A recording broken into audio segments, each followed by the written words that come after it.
আসসালামু আলাইকুম। জানি না আসলে ভিডিওটা কি বলে শুরু করব, মনের কথাটা আসলেও বুকে লিখে এনেছি। স্টপ কিলিং মাই ব্রাদার্স। বাংলাদেশের যে এই মুহূর্তে ছাত্র আন্দোলন যেটা হচ্ছে, কোটা আন্দোলন, এই ভিডিও মাধ্যমে আমি আপনাদেরকে আন্দোলনরত ছাত্রছাত্রী ভাই বোন আপনাদেরকে বলতে চাই যে আপনাদের এই আন্দোলনের সাথে আমি আমার অন্তরের অন্তঃস্থল থেকে একাত্মতা প্রকাশ করছি। এবং এই ছাত্র আন্দোলনকে যে ভায়োলেন্সের রূপ দেওয়া হয়েছে, ছাত্রলীগ পুলিশের পক্ষ থেকে যেভাবে স্টুডেন্টসদের উপর হামলা চালানো হচ্ছে, যেভাবে ছাত্রদেরকে মারা হচ্ছে, আমি এই ভিডিওর মাধ্যমে তার তীব্র প্রতিবাদ জানাচ্ছি। গত ঠিক কয়েকদিন ধরে আসলেও এই যে আন্দোলন যেটা হচ্ছে, আমি এটা খুব ফলো করে আসছিলাম। এটা খুবই শান্তিপূর্ণ আন্দোলন ছিল, কিন্তু সেই একটা শান্তিপূর্ণ আন্দোলনকে কিভাবে যে একটা ভায়োলেন্সের রূপ দিতে হয়, সেটা আমি যেন আমি না থেকেও আমি সেই আন্দোলনের মধ্যে একটা পার্ট, এবং সেই আন্দোলনের আমি একটা অংশ হয়ে গেছি। বিকজ কোটা আন্দোলনের ইচ অ্যান্ড এভরি মুহূর্ত আমি ফলো করছিলাম। এবং আজকে আমার সত্যি আফসোস যে আমি দেশে বাইরে আছি, আমি আপনাদের সাথে রাস্তায় নামতে পারিনি, আপনাদের সাথে আন্দোলনে আমি শরিক হইতে পারিনি। বাট এই ভিডিও মাধ্যমে আমি আপনাদের এই আন্দোলনের সাথে আমার একাত্মতা প্রকাশ করছি। তো আমি মনে করি যে আমরা যেটাকে আসলে কোটা আন্দোলন বলছি, এটাকে আর কোনোভাবে কোটা আন্দোলন বলার কোনো সুযোগ নেই। আমি মনে করি এটা আমাদের অধিকার রক্ষার একটা আন্দোলন হয়ে গেছে। প্রায় 20 কোটি মানুষের একটা দেশে আপনার প্রায় 55 থেকে 60% হচ্ছে কোটা। এটাই যদি হয়, তাহলে মেধার আসলেও মূল্যায়ন এই দেশে হয় না। দেখেন, আমি স্টুডেন্টসদের নিয়ে অনেক ভিডিও করি, আমাকে অনেকে আগে লিখতো কমেন্টে যে হ্যাঁ, আমি স্টুডেন্টসদেরকে এনকারেজ করি বিদেশে চলে আসার জন্য, আমাদের দেশ মেধাশূন্য হয়ে যাচ্ছে। আজকে এই ভিডিওর মাধ্যমে আমি আপনাদেরকে দৃঢ় কণ্ঠে বলতে চাই যে দেখেন, বাংলাদেশ কোনো মেধাবী স্টুডেন্ট ডিজার্ভ করে না, বাংলাদেশ মেধার মূল্যায়ন দিতে জানে না। আজকের এই ভিডিওর মাধ্যমে বলতে চাই যে আপনারা যার যেভাবে সুযোগ আছে, আপনারা ভাই দেশ ত্যাগ করেন। এই দেশে থাকলে আপনাদের কীভাবে পাখির মতো গুলি করে মারবে? এই দেশে থাকলে আপনি যত মেধাবী স্টুডেন্ট হন না কেন, আপনার মেধার কোনো মূল্য আপনি পাবেন না। আমি মুক্তিযোদ্ধাদের প্রতি সম্মান রেখেই বলছি, আমার মনে হয় যে যারা মুক্তিযুদ্ধ করেছেন তারাও কোনো দিন এই কোটার কথা ভেবে মুক্তিযুদ্ধ করেন নাই। তাদের মুক্তিযুদ্ধের সন্তানেরা কোটার সুবিধা পেয়েছে, এবং এখন তার নাতিপতিরাও সেই কোটার সুবিধা পাচ্ছে। সাধারণ মেধাবী স্টুডেন্টসদের এটা ব্যাপকভাবে ডিসকারেজ করা হচ্ছে, এবং তাদের যে মেধার যে মূল্য, সেটা কোনোভাবেই তাদেরকে দেওয়া হচ্ছে না। এই কিছুক্ষণের মধ্যে হামবুর্গে বসবাসকারী যারা বাংলাদেশি স্টুডেন্টস আছে, তাদের এখানে প্রতিবাদ হবে ঠিক এই জায়গায়। তো আমি আসলেও কোনো দিন কোনো প্রতিবাদ বা মানববন্ধনে আমি কখনো যোগ দিইনি, বাট আজকের এই মানববন্ধনে আমি যোগ দিতে এসেছি। বিকজ আমার কাছে মনে হয়েছে যে আমি যদি আজকে এই মানববন্ধনে যোগ না দিই, তাহলে নিজেকে ক্ষমা করতে পারবো না, নিজের কাছে আসলে জবাব দিতে পারবো না কখনো। তো এটাই, আমি আসলে কথা বলতে পারছি না গুছিয়ে।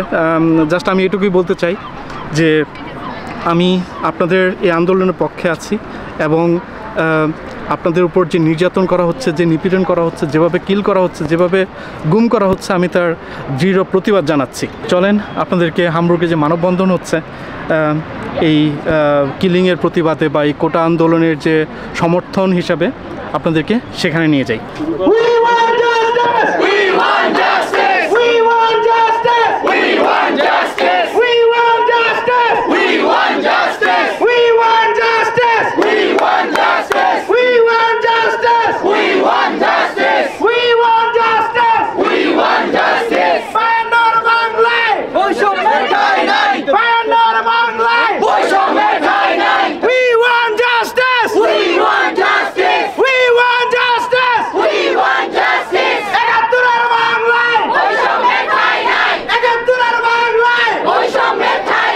যেমনটা আপনাদেরকে বলছিলাম যে আজকে হামবুর্গে বাংলাদেশি যে স্টুডেন্টস আছে, তারা এখানে একটা মানববন্ধনের আয়োজন করেছে, এবং আয়োজনকারীদের মধ্যে একজন হচ্ছে সাকিব ভাই। তো আমি আজকে এখানে সাকিব ভাইকে পাইছি আমার সাথে। তো আমি সাকিব ভাইয়ের কাছে অ্যাকচুয়ালি এই যে প্রোটেস্ট এখানে হচ্ছে সেই প্রোটেস্ট সম্পর্কে একটু জানতে চাবো। হ্যাঁ, আসসালামু আলাইকুম। আমার নাম সাদমান সাকিব, তো আমি হামবুর্গে আছি।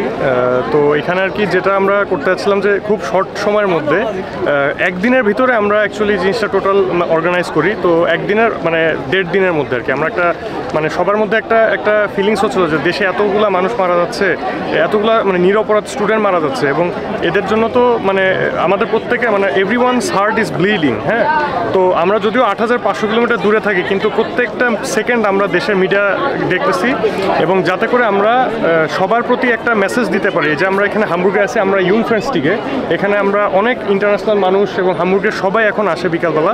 তো এই 6:30 থেকে 7:30টার মধ্যে আমরা একটা ডেমনস্ট্রেশন দিয়েছি। আপনারা দেখতে পাচ্ছেন যে প্রায় 50, 60, 70 জনের মতো বাংলাদেশি আসছে। তো এখানে আমরা সবাই মিলে অনেকগুলো প্ল্যাকার্ড বানাইছি, অনেক রং তুলি দিয়ে সবাই কাজ করছি, এবং প্রত্যেকটা একটাই মেসেজ যে কেন নিরপরাধ ছাত্রছাত্রীরা মারা যাচ্ছে, এবং আজকে একদিনে এতগুলো মানুষ মারা গেছে, এটা তো স্বাভাবিক না। এবং কোটা যেটা কিনা একটা ন্যায্য দাবি, সেটার বিপরীতে কেন মানুষ মারা যাচ্ছে, তো সেটার এগেনস্টেই একটা ডেমনস্ট্রেশন হিসেবে আপনারা দেখতে পাচ্ছেন আমাদের মানে হামবুর্গের অনেক বাংলাদেশি এবং হামবুর্গের বাইরেও থেকেও কিল থেকে অনেক বাংলাদেশি এসেছে। তো এটা আর কি আমাদের মূল লক্ষ্য, যে আমরা যেন একটা মেসেজ দিতে পারি হামবুর্গে এবং হামবুর্গের বাইরে সবাইকে যে we are also bleeding and we want to end this violence and we want justice. যেমনটা সাকিব ভাইয়ের মুখে শুনলেন যে এখানে যে প্রোটেস্ট, এটা হচ্ছে শুধুমাত্র আপনারা যারা বাংলাদেশি স্টুডেন্ট, যারা বাংলাদেশে আপনারা যারা রাজপথে নেমে আপনারা যারা আন্দোলন করছেন, যারা আপনাদের প্রাণ দিচ্ছেন, আমরা এই আন্দোলনের মাধ্যমে, এই প্রোটেস্টের মাধ্যমে আপনাদেরকে বলতে চাই যে আমরা ঠিক 8000 কিলোমিটার দূরে বসে জার্মানিতে বসেও আমরা আপনাদের এই আন্দোলনের সাথে একদম একাত্মতা প্রকাশ করছি। এবং এই যে স্টুডেন্টসদের কিল করা হচ্ছে, এই যে ভায়োলেন্স যেটা তৈরি করা হয়েছে, আমরা এটার দৃঢ় প্রতিবাদ জানাচ্ছি। আপনাদের জন্য আমার অবশ্যই শুভকামনা থাকলো, আপনারা যেন নিজের জানটা বাঁচাতে পারেন। এখানে যান বাঁচানো ফরজ হয়ে গেছে, যেভাবে মানুষ মারা হচ্ছে, তো যান বাঁচানো ফরজ। আপনারা যেন এই আন্দোলনে শরিক থাকতে পারেন, নিজেদের দাবি যেটা আপনাদের, সেই দাবি যেন আদায় করতে পারেন, এবং অবশ্যই নিজের যান যেন রক্ষা করতে পারেন। আল্লাহ হাফেজ।